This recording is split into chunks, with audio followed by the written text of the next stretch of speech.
कहानी एक कंजूस सेठ के इर्द गिर्द घूमती है जो अपनी संपत्ति बचाने के लिए दूसरों की मदद से मुंह मोड़ लेता है। अंत में उसकी कंजूसी का ऐसा परिणाम होता है जो उसे जीवन का बड़ा सबक सिखाता है।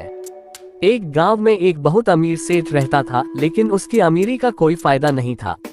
वह इतना कंजूस था कि दूसरों की मदद तो दूर, खुद पर भी खर्च नहीं करता था। एक दिन एक गरीब किसान जो कर्ज के बोझ तले दबा हुआ था, सेठ के पास मदद मांगने गया।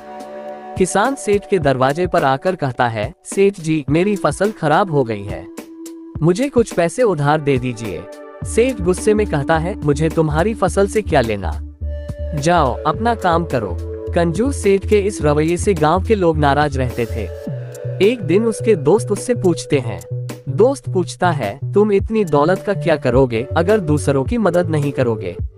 सेठ हंसते हुए कहता है, ये दौलत मेरी है, मैं इसे किसी पर क्यों खर्च करूं? रात को सेठ के घर चोरी हो जाती है, उसकी सारी जमा पूंजी लुट जाती है। चोर घर में घुसते हैं और सेठ की तिजोरी से सारा पैसा ले जाते हैं। सुबह सेठ परेशान होकर गांव वालों के पास आता है और मदद मांगता है। गांव वालों ने कहा, सेठ जी, आपने कभी हमारी मदद नहीं की, तो आज हम आपकी मदद कैसे करें? सेठ को अपनी गलती का एहसास होता है।